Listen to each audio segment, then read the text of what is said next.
Good afternoon, everyone. I am Clarice Bueno. Here with me today is Mr. Bhargav Dutta and Mr. David Luffy.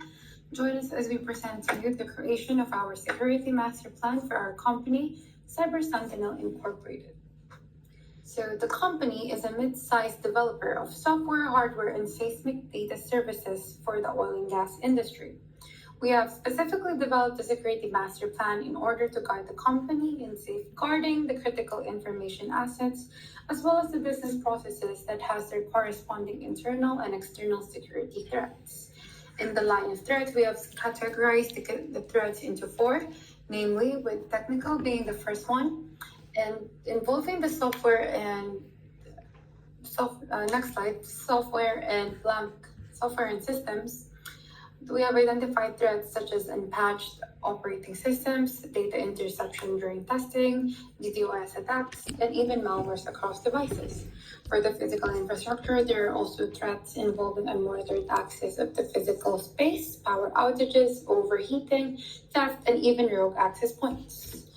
Moving on to the human-centric threats, or the threats involving its employees and people, we have insider threats, we have the poor cyber hygiene of the employees, or possible social engineering and phishing attacks again directed to them. Misconfiguration of users, delayed patch management, credential abuse, and the loss of client data among this list are also possible threats.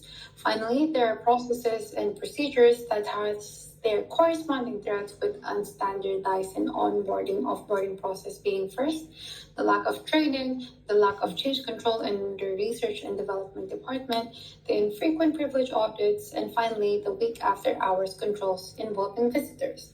Moving on to Mr. Bhargav. Should we escape the demons part now? Yes, skip so we can just count our part. Now let's talk about risk control and mitigation. So in risk control, first component is the technical controls, in which contains regular patch management, DDoS protection, using secure communication protocols such as SSL, TLS, and VPN, using an IDS and IPS, antivirus, and SIM. Moreover, in physical controls, there is biometric access, CCTV monitoring, UPS backup, and thermal monitoring. In terms of people controls, there are security awareness training, phishing simulator, phishing email simulator, insider threat monitoring, role-based access control, discretionary access control. Moreover, there is multi-factor authentication, which has layers of security to protect the security infrastructure of the organization. Now, in terms of process control, there is onboarding and offboarding management, there is IR plan, there is the security audits, which are checking the infrastructure of the organization every month. Moreover, there is backup and recovery testing, and last but not the least, we have the vendor risk assessment. So we can simply check if the vendor from which the organization is buying the software, is it vulnerable or is it safe to use for the to reduce the attack surface of the organization. Now, in terms of risk treatment option, there are four categories. In terms of the technical risk, for the best practice are mitigation for IPS deployment, DDoS protection, patch management, encryption. But for the decommission legacy system, the best practice is to avoid those systems. So we can simply avoid using those old systems, as they can simply lead to zero-day exploits. Moreover, in terms of physical infrastructure, there is biometric access control, CCTV, and UPS and backup, and remove unused generators. So for these three, the best practice is mitigating the risk, but for the unused devices, we can simply avoid it or completely remove it, because using old system can lead to a lot of vulnerabilities, because old system might have some of the unpatched softwares which can lead to zero-day exploits. Now, in terms of people, there should be security awareness trainings and phishing email simulator training every month. Moreover, there should be role-based access control and discretionary access control, and also there should be background check of all the employees. So this all falls under the risk mitigation part, because this risk should be mitigated, that this can't be avoided or transferred.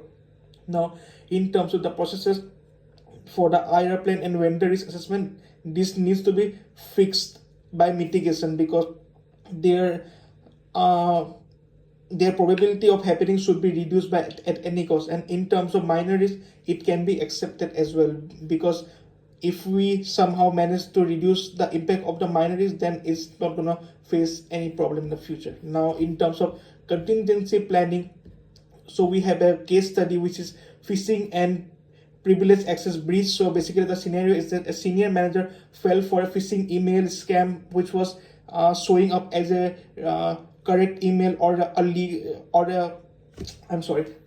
So the scenario is that a senior manager fall for a phishing email posing as an IT update leading to a VPN access and theft of sensitive data files. So there was an email which looked legit to the IT manager, but later on it turned out to be a vulnerable email. So the best practices that can be followed are detection and then containment, then continuity and eradication and recovery, and the last one is the post incident. So by following these best practices we can simply reduce the impact of any cyber attack. So the result is that the breach was contained within 48 hours with minimum downtime and stronger controls now in place to prevent the recurrence.